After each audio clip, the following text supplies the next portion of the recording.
I swear to God, you couldn't make it up, right? So they're putting me down and covering me up, and she put a washcloth on top of my groin, and she said, "I won't let anybody see Space Mountain looking like this."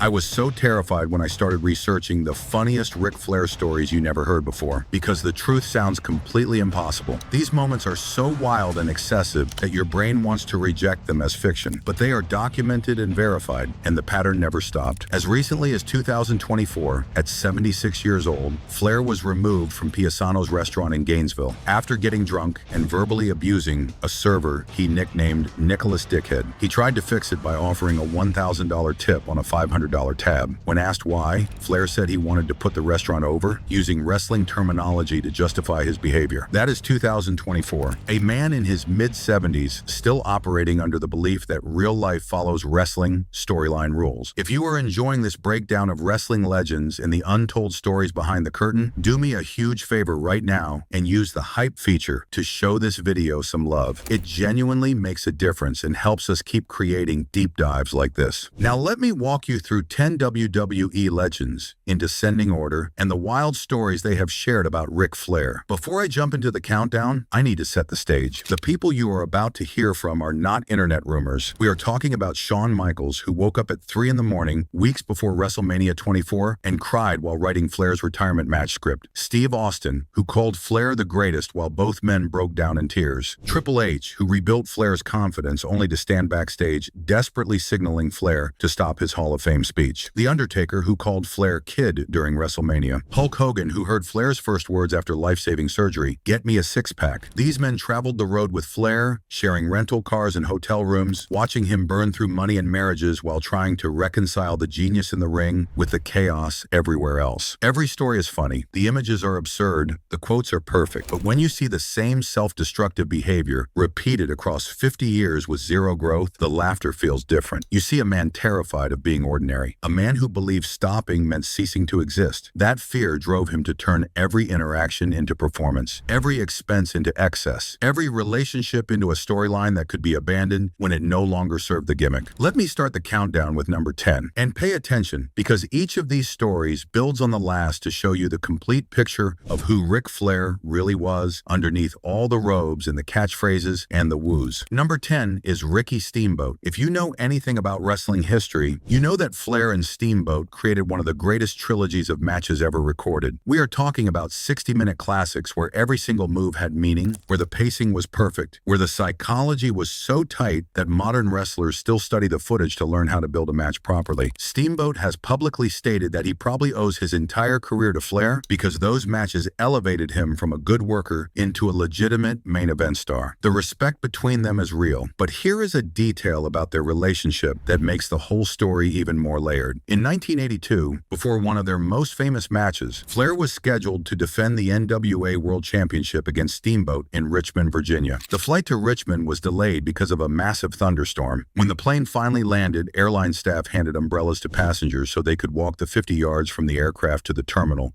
through the pouring rain. Flair grabbed his umbrella and started walking. Lightning came out of the sky and struck the metal tip of the umbrella directly. The electrical current traveled down through the metal shaft. Then it bounced off and hit the man walking immediately behind Flair, killing him instantly. Flair walked away without a single injury. He did not get burned. He did not collapse. He just kept walking to the terminal, got in a car, drove to the arena, and wrestled a full main event match against Steamboat like absolutely nothing had happened. Steamboat was in the locker room getting ready for what he thought was a normal match, and then he found out his opponent had survived a lightning strike less than 2 hours earlier, and Flair never mentioned it, never used it for sympathy, never adjusted his performance. He just worked the match, because that is what the Nature Boy did. The show always came first. But here's the part that gets uncomfortable when you think about it. That lightning strike was not the only one. 4 years later, on July 4th in 1986, Flair was on a small Seneca 2 aircraft when lightning struck the plane mid-flight. The electrical discharge was so powerful, it flipped the entire aircraft upside down in the air. The pilot somehow managed to stabilize the craft and land safely. Flair survived again. 2 plane crashes, 2 lightning strikes. And instead of taking those near-death experiences as a sign mind to slow down, to appreciate life, to maybe reconsider the path he was on, Flair interpreted them as proof that he was invincible. If the universe could not kill him, why would he ever need to stop? That mindset, that belief in his own untouchability, became the foundation for decades of reckless spending, reckless drinking, and reckless living. Steamboat gave Flair legendary matches, but Flair's relationship with death gave him something even more dangerous: the illusion that consequences did not apply to him. Number 9 is Chris Jericho. Jericho tells one of the most revealing stories about what it was actually like to exist in Ric Flair's orbit during the 1990s. Jericho was a young wrestler trying to make a name for himself, and one of the fastest ways to earn respect in the locker room was to be able to hang with the veterans after the show. That meant going to the hotel bar and matching drinks with guys like Flair and Curt Hennig, who were legendary for their ability to drink all night and still perform flawlessly the next day. But here's the problem. Jericho knew he could not actually keep pace with them. If he tried to drink shot for shot with Flair, he would end up passed out in a hallway, or missing his flight, or completely destroying his body before he even hit 30 years old. So Jericho developed what he calls bar tricks. He learned how to hold a drink up to his mouth and tilt the glass just enough to make it look like he was swallowing, while actually letting the alcohol drip out of the side of his mouth into a napkin he was holding under his chin. He perfected the technique to the point where Flair and Hennig never noticed. They thought Jericho was matching them drink for drink, when in reality he was barely consuming any alcohol at all. Jericho has talked about this in interviews, and he laughs about it now. But think about what that actually means. You had to develop a secret technique to fake drinking just so you could survive a night out with Ric Flair without ending up in a hospital. That is not normal social behavior. That is not a guy who likes to have a few beers after work. That is someone who needs everyone around him to be operating at his level of chaos, and if you cannot keep up, you are not part of the inner circle. Jericho also tells a story about getting fined by WWE corporate every single time Flair decided to blade during a match. Blading is when a wrestler uses a small razor to cut their own forehead and create blood for dramatic effect. WWE had rules against it, but Flair did it anyway because he believed blood made the match more real. And here is the absurd part. When Flair bled, Jericho and Batista would get fined, not Flair himself. The company knew they could not control Flair, so they punished the younger guys around him, hoping it would create peer pressure. Flair thought this was hilarious. He loved the idea that other people were paying money because he wanted to enhance his performance. That is the Flair mindset in a nutshell. The cost always falls on someone else. The joke is always at someone else's expense. And somehow he made everyone around him feel like they were privileged to be part of the show, even when they were the ones getting hurt. Number 8 is Batista. Before Evolution, Batista was going absolutely nowhere in WWE. He was working as Deacon Batista, which was a ridiculous gimmick where he played a secondary character to Reverend Devon, who was one half of the Dudley Boys. Batista has said publicly that he hated every second of it. He felt like his career was dying in real time, like he was going to be stuck as a glorified bodyguard for the rest of his run and then get quietly released when his contract expired. Then Triple H and Ric Flair picked him for Evolution, and everything changed overnight. Batista went from being a guy nobody cared about to being positioned as the future of the company. He has described joining Evolution as a life-changing moment, not just professionally, but personally. Ric Flair standing next to you and calling you the future gave you instant legitimacy. Fans who had ignored Deacon Batista suddenly cared about the animal because the Nature Boy was vouching for him. That is real. Flair had that kind of power. But here is the part of the story that does not get talked about enough. The man who saved Batista's career was completely broke. Flair owed the IRS nearly $1 million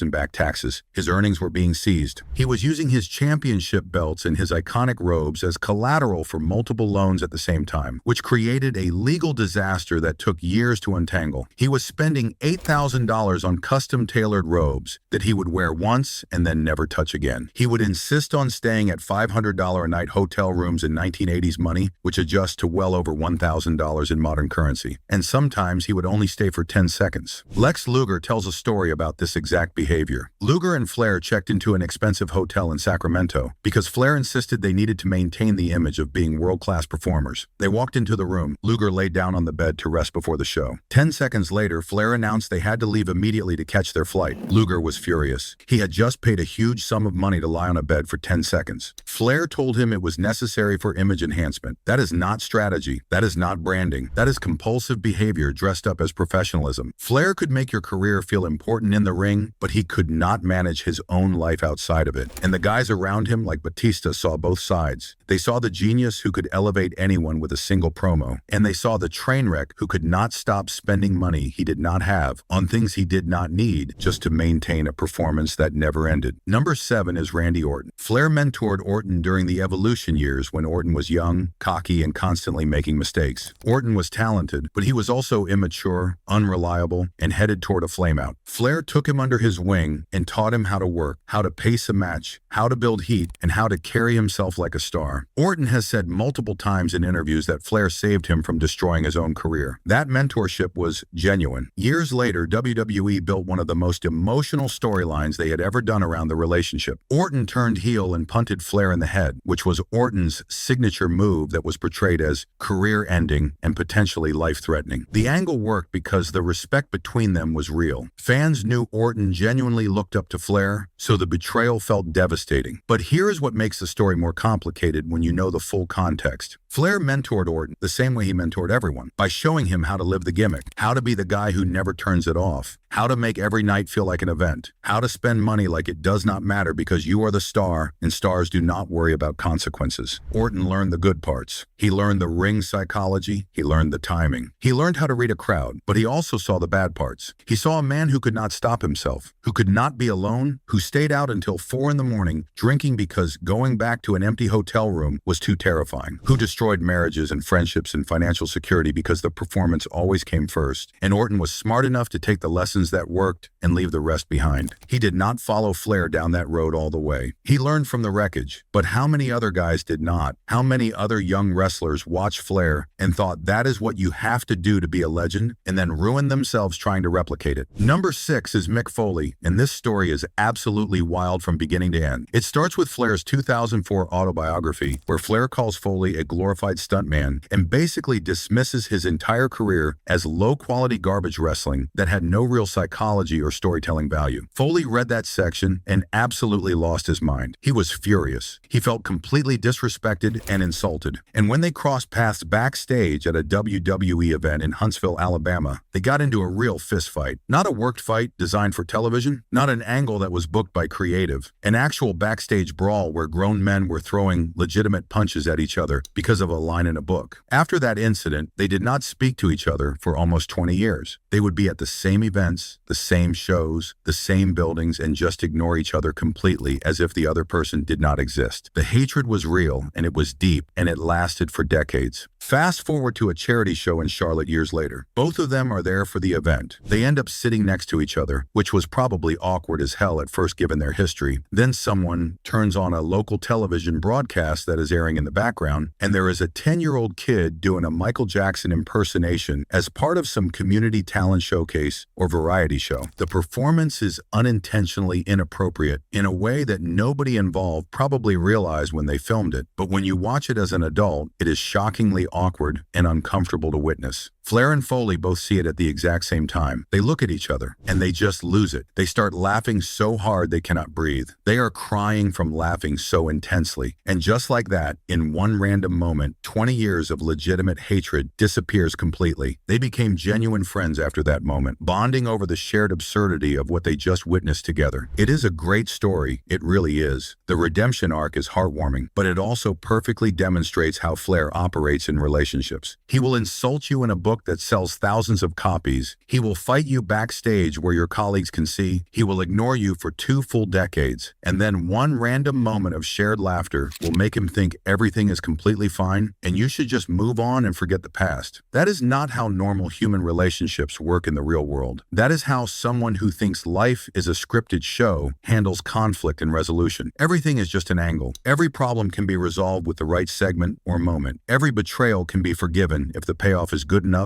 and gets the right reaction. And Foley, to his credit, accepted that resolution and moved forward. But imagine how many other people in Flair's life did not get that random moment of reconciliation. How many people got insulted, used, discarded, and forgotten because there was no funny Michael Jackson impersonator to break the tension and create a bonding moment? Number 5 is Hulk Hogan, and Hogan has some of the most visceral descriptions of what Flair was actually like when the cameras were off. Let me start with the most famous one. In 2017, Ric Flair was hospitalized with sepsis and organ failure. His organs were shutting down. The doctors told his family that his survival odds were around 5%. This was not a minor health scare. This was life or death. Flair had been drinking approximately 20 drinks a day for over 50 years. His body had finally hit the breaking point. The medical team managed to stabilize him and pull him back from the edge, which was honestly miraculous given how much damage had been done. Flair eventually opened his eyes after being unconscious for days. Hulk Hogan was sitting by his bedside. Flair looked at Hogan, and the first words out of his mouth were, "Not thank God I am alive. Not I am grateful to the doctors. Not I need to change my life." The first words were, "Get me a six-pack." Hogan tells this story with a mix of admiration and disbelief because it perfectly encapsulates who Flair is. Even when facing death, even when his body had just proven it could not handle the abuse anymore, the first instinct was to go right back to the lifestyle that nearly killed him. Now let me tell you the Australia story because it shows the same pattern in a different context. Hogan and Flair were on a wrestling tour in Australia, working shows across multiple cities over several weeks. Every single night, Flair would go to the promoter and demand an extra $5,000 on top of his agreed-upon pay.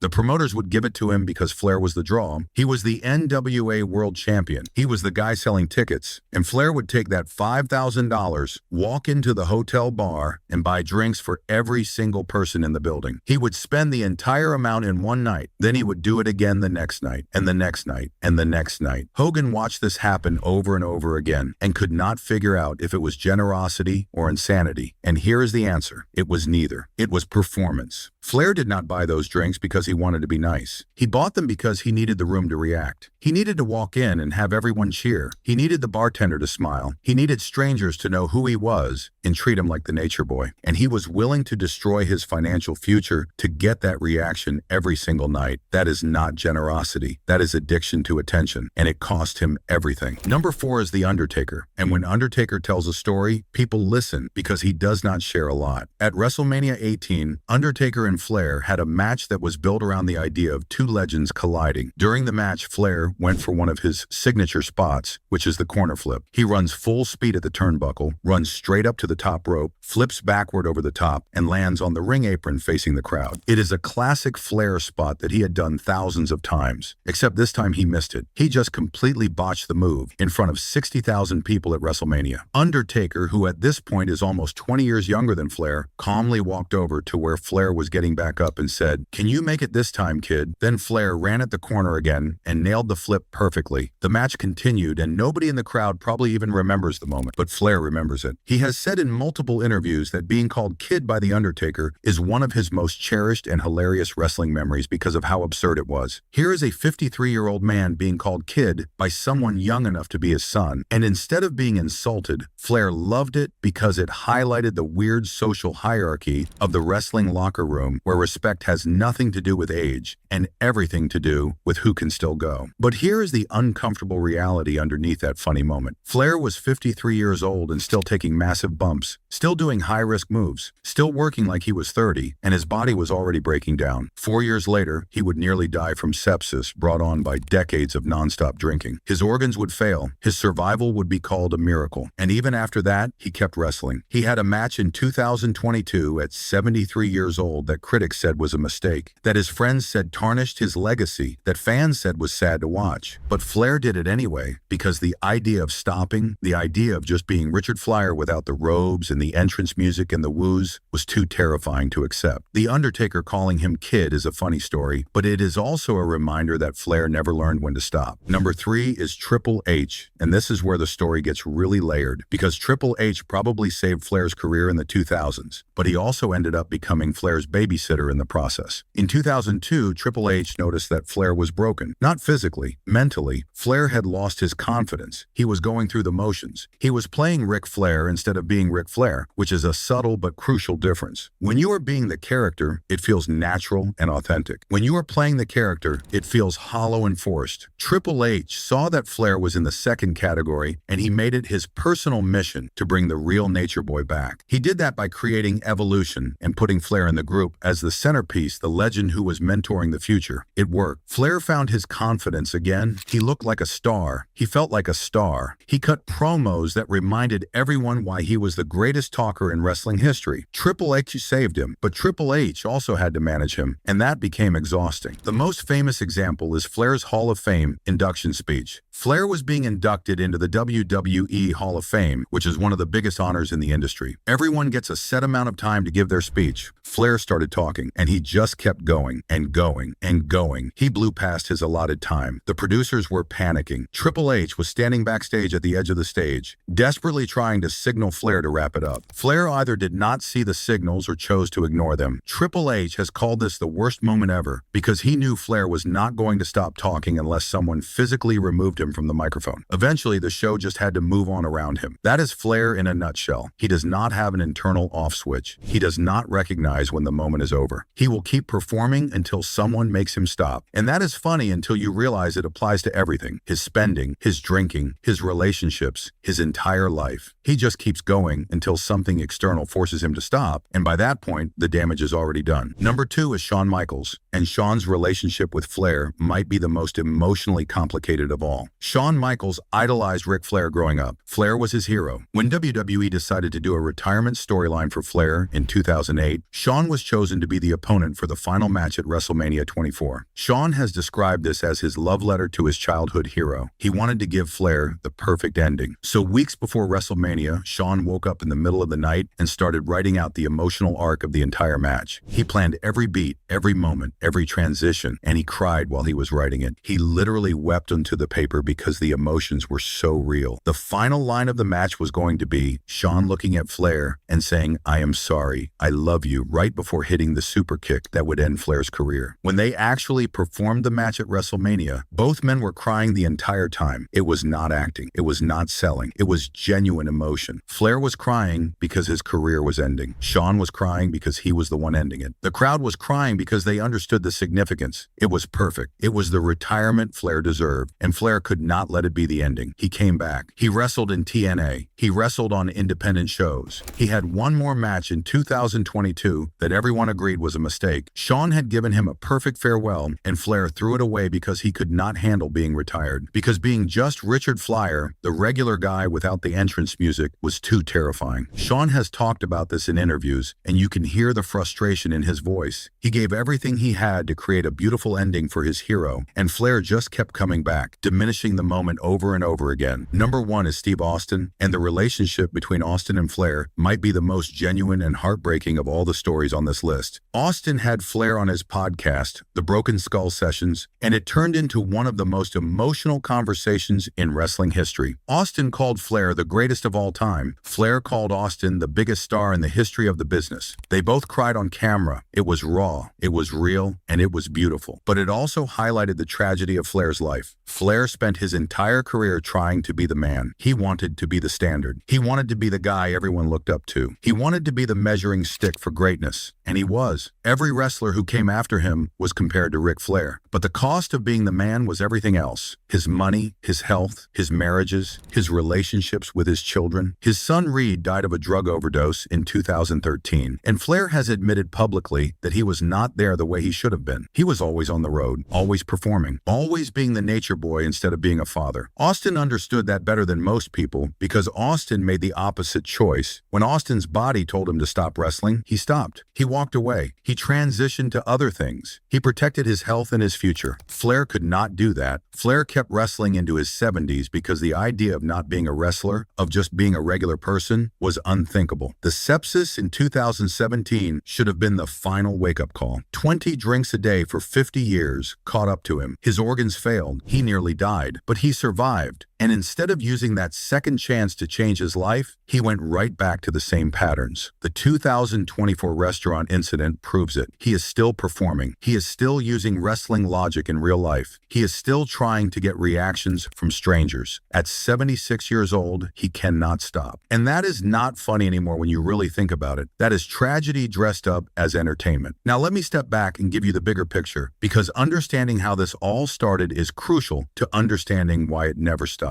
Flair did not grow up rich or privileged. He was adopted by doctor parents in Memphis, which gave him a stable and comfortable childhood. But the wrestling dream started in a place that can only be described as absolutely brutal and borderline inhumane. Vern Gagne ran a training camp in a windowless barn in Minnesota that was specifically and intentionally designed to break people both physically and mentally. You ran up 21 flights of stairs over and over and over again until your legs gave out completely and you could barely stand. You carried full-grown grown men on your shoulders until your back screamed in agony and you thought your spine might snap. You did wheelbarrow races through frozen mud in sub-zero temperatures, while Gagne stood there yelling at you and berating you for not moving fast enough. The psychological abuse and manipulation was just as intense and damaging as the physical torture. Flair tried to quit the camp on 3 separate occasions because the conditions were absolutely unbearable, and he genuinely thought he might not survive. On the 3rd attempt to quit, Gagne tracked him down to his house, physically assaulted him in his own home, threw him out onto the street like garbage, and ordered him to get back to the barn immediately or he would never work in wrestling. That is not training. That is not tough love. That is systematic torture specifically designed to weed out anyone who was not willing to sacrifice their body and their sanity and their dignity for the business. But Flair survived it somehow. And then something happened that changed absolutely everything in his life. He got his very first paycheck after his first week of professional work, $1,000 for 1 week of matches in 1972. For a 23-year-old kid with no real career prospects, that was absolutely life-changing money. That was more than most people with college degrees and professional jobs made in an entire month. And in that specific moment, Flair made a conscious decision that would define the rest of his life. He decided that if the wrestling business could provide that kind of immediate wealth and financial reward, he would do absolutely whatever it took to stay in it and climb to the top. Not because he loved wrestling as an art form, not because he had a burning passion for entertaining people and making fans happy, but because he loved money and the lifestyle it could buy. And that single decision set the template and established the pattern for absolutely everything that came after in his career and his life. Flair started scaling his lifestyle to match income with zero thought for consequences. He believed the NWA World Champion had to look like a champion every second. Private jets, limousines, $500 hotel rooms in 80s money, $8,000 robes he owned by the dozens. He thought it was required. Fans believed he was the man because he looked like it, but the IRS did not care. By 2004, Flair owed nearly $1 million in back taxes. Vince McMahon loaned him money to survive and eventually forgave those loans. But Flair kept spending. He used belts and robes as collateral for multiple loans simultaneously. In 2007, he tried Ric Flair Finance, promising customers money to live like the Nature Boy through the Figure 4 process. It failed because he did not get broker licenses. North Carolina shut it down. Flair lost everything he invested. A man who made millions over 50 years ended up broke and dependent on McMahon's generosity. Now let me tell you about the 1975 plane crash, the single most important moment in understanding who Flair became. On October 4th, 1975, Flair was on a charter plane to Wilmington, North Carolina. The plane crashed. The pilot died. Johnny Valentine was paralyzed for life. Flair broke his back in 3 places. Doctors said he would never walk again. Before the crash, Flair was 255 pounds of power wrestling. After, he returned in 3 months at 180 pounds. He could not power wrestle anymore, so he reinvented himself. He adopted the Nature Boy from Buddy Rogers. The strut, the robes, the styling, profiling, the arrogance. It was not just a character. It became survival. The persona worked so well, Flair stopped telling where Richard Fleer ended and the Nature Boy began. The character consumed him. Let me talk about Territory Days road stories. They are legendary and funny, but symptoms of deeper problems. Blackjack Mulligan told about a prank at the Raleigh Hilton bar. Mulligan convinced Flair to dress in full drag to fool their friend Dynamite Jack Evans. Flair sat on Mulligan's lap all night. The disguise was so good, Evans thought Mulligan had an ugly broad with him and mocked her big nose. It was Flair. Hilarious, but also a man who could not have a normal conversation at a bar. Another Mulligan story. Flair, Mulligan, and Jimmy Crockett drove drunk and naked in a van. They stopped to urinate. Crockett drove the van away as a joke, leaving naked Flair and Mulligan on the road. Flair had no shoes and could not walk on rocks, so Mulligan carried him. A truck driver radioed that he saw a cowboy carrying a blonde woman who was the ugliest broad I have ever seen. Hilarious image, but completely out of control. That is Flair in a nutshell and has always been from the start. When you are so afraid of being ordinary that you destroy your health, your wealth, and your relationships just to keep the performance going. The funny stories are real. The absurd moments are documented. The legends respect him. Steve Austin calls him the greatest. Shawn Michaels gave him a love letter retirement. Triple H rebuilt his confidence. The Undertaker showed him respect. Hulk Hogan admired his commitment. Steamboat owes his career to him. Batista credits him with changing his life. Orton says Flair saved him. Jericho learned from him. Foley forgave him. 10 legends, 10 perspectives, and every single one of them saw the same thing. A man who was brilliant in the ring and completely lost outside of it. The funniest stories are the ones that hurt the most when you think about them too long. The drag prank, the naked highway incident, the 137 kamikazes, the lightning strikes, the six-pack request after surgery, the Australia drink-buying spree, the restaurant tip attempt. They are all funny, but they are also all symptoms of the same disease. Ric Flair made wrestling unforgettable. He created moments that will live forever, but the price he paid was himself. And that is a trade that nobody should ever have to make. The Nature Boy was a masterpiece of performance art, but Richard Flair got lost somewhere along the way. And the tragedy is that even now, at 76 years old, he is still trying to find his way back to a character that consumed him 50 years ago. If you made it this far, thank you for watching. Hit that like button. Subscribe if you have not already. Drop a comment and let me know which story shocked you most. And if you love this deep dive, go ahead and give the video some hype so we can keep making content like this. The Nature Boy lived the gimmick, but the gimmick destroyed the man.